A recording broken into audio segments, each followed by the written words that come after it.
Lumière aujourd'hui sur l'Arc en Vadrouille, le festival nomade de l'Arc scène nationale au Creusot, en Saône-et-Loire, de retour pour une 3e édition du 31 octobre au 12 novembre.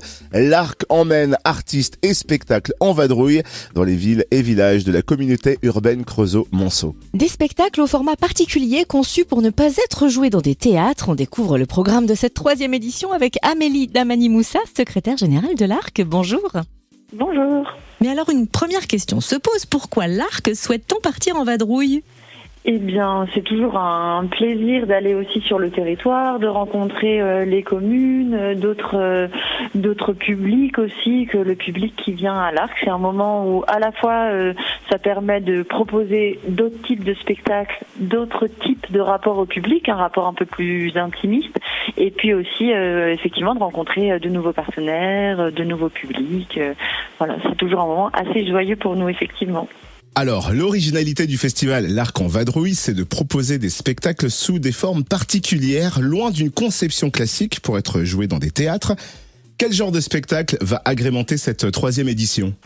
Eh bien, on retrouve ce qu'on retrouve dans la programmation de l'Arc, donc des spectacles pluridisciplinaires. Il y a du cirque, il y a du théâtre, il y a de la danse, et on retrouve aussi des artistes qu'on défend à l'Arc. On a notamment Marine Collard, qui est venue l'année dernière dans l'Arc en Vadrouille avec un spectacle qui s'appelait Le Tir Sacré, et qui la revient avec Aïe aïe aïe c'est pas vrai, un spectacle sur le commentaire sportif, où elle a étudié le commentaire sportif et elle en tire la musicalité. Elle doit voir les marques et les spécialités entre guillemets d'hyperbole, de manière de parler dans ce commentaire sportif, et elle en fait une sorte de conférence musicale. C'est un spectacle qu'on va notamment accueillir avec le COQ, le club de rugby du Creusot. On sera dans leur clubhouse le vendredi 10 novembre. Par exemple aussi, on va accueillir un spectacle sous yourte qui s'appelle Un soir chez Boris, qui aura lieu à Étang-sur-Arroux 3 fois de suite, vendredi 3, samedi 4 et dimanche 5 novembre, où là on se retrouve dans une yourte avec une forme qui mêle cirque et théâtre, vraiment une prouesse à la fois verbale parce qu'on est accueilli par un trappeur qui nous emmène complètement dans sa tête et ses réflexions, et à la fois une performance circassienne. On a aussi la chance d'accueillir un spectacle vu qu'on va amener dans un endroit complètement insolite, puisqu'on va aller jouer dans les ateliers fonderies des entreprises Julien au Creusot, qui créent plutôt des pièces automobiles et qui ont du coup un atelier où ils font les moules des pièces qu'ils vont créer.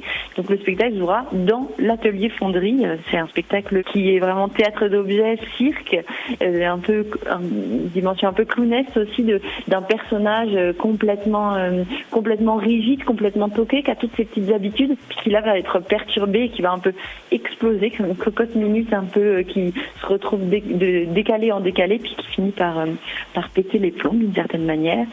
On ira dans les salles de classe et avec certaines représentations aussi ouvertes au tout public dans les établissements, avec Skolstreich, la grève scolaire, une forme théâtre de comédiens qui parle d'une action non violente pour l'écologie, par exemple. Je me permets de revenir sur les spectacles sous yourte dont vous parliez. J'imagine que la jauge est limitée, donc il est conseillé de réserver avant ?